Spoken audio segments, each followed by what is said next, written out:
this prize is awarded to a movement as nothing more than a representatives of the millions of our people. মারা গেছিলেন কিন্তু Alfred নোবেলের ভাই Ludwig Nobel, কিন্তু উনি যে ইন্টেনশনে বানাইছেন ডিনামাইট সেটা কিন্তু লাস্ট পর্যন্ত অন্য একটা হিসাবে দাঁড়ায় গেছিল। একজন মৃত্যু ব্যবসায়ী মারা গেছে।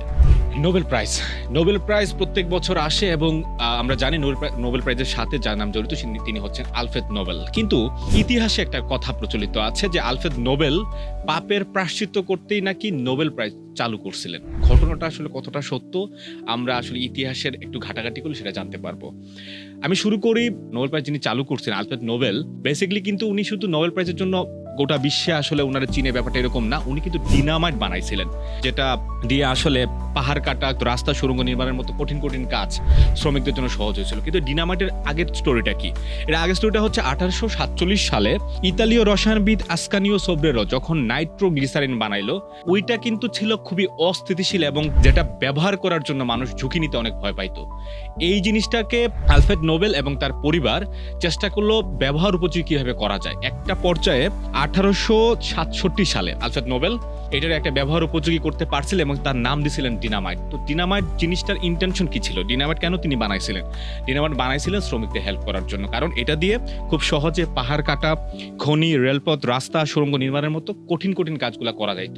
কিন্তু উনি যে ইন্টেনশনে বানাইছেন ডিনামাইট সেটা কিন্তু লাস্ট পর্যন্ত অন্য একটা হিসাবে দাঁড়ায় গেছিল। কেন? কারণ ডিনামাইট যখন ব্যবহার করতেছিল শ্রমিকরা নানাভাবে, এটার একটা ইফেক্ট ছিল, সেটার ফলে কিন্তু অনেক শ্রমিক মারা গেছিলেন। তার পরবর্তী স্টোরিটা হচ্ছে 1888 সালে আলফ্রেড নোবেলের ভাই লুডভিগ নোবেল যখন মারা যায়, তখন ফ্রান্সের একটা পত্রিকা লা ফিগারো একটা মারাত্মক ভুল করে। সেটা কি?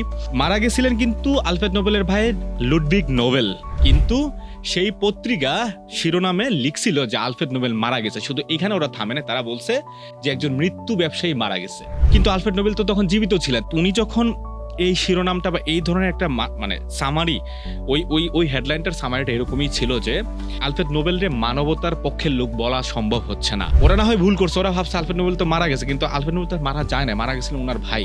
তো এই জিনিসটা দেখার পরে আলফ্রেড নোবেলের আসলে অনেক আক্ষেপ কাজ করছিল যে আমি তো আসলে ডিনামাইট এরকম ভাবে এই কাজের জন্য বানাই নাই, আমার ওরা রীতিমতো মৃত্যু ব্যবসায়ী বানাই দিছে। এই টাইপের একটা ঘটনা বা এই যে কথাগুলো, এগুলো কিন্তু ইতিহাসে প্রচলিত আছে। তারপরে উনি 1896 সালের 10 ডিসেম্বর মারা যাওয়ার আগে 1895 সালের 27 নভেম্বর তার বিখ্যাত উইল স্বাক্ষর করেন, যেখানে তার সম্পদের বড় একটা অংশ তিনি দিয়ে যান এই যে শান্তিতে নোবেল আমরা দেখি, শান্তিতে নোবেল, পদার্থবিজ্ঞানে নোবেল, রসায়নবিদ্যা নোবেল, নোবেল প্রাইজের যে বিভিন্ন সেগমেন্টগুলো আমরা দেখি, এই যে টাকাটা, অর্থটা কিন্তু আলফ্রেড নোবেলের পরিবারের বা তার যে সম্পত্তি ছিল, সম্পত্তির অংশ থেকে কিন্তু আসে।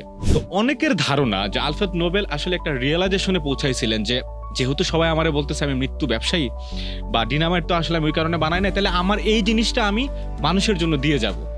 তো এটা সত্যতা আবার নিয়ে কিন্তু প্রশ্ন আছে, তর্ক বিতর্ক ইতিহাসে আছে যে আসলেই কি ঘটনাটা এরকম ছিল কিনা।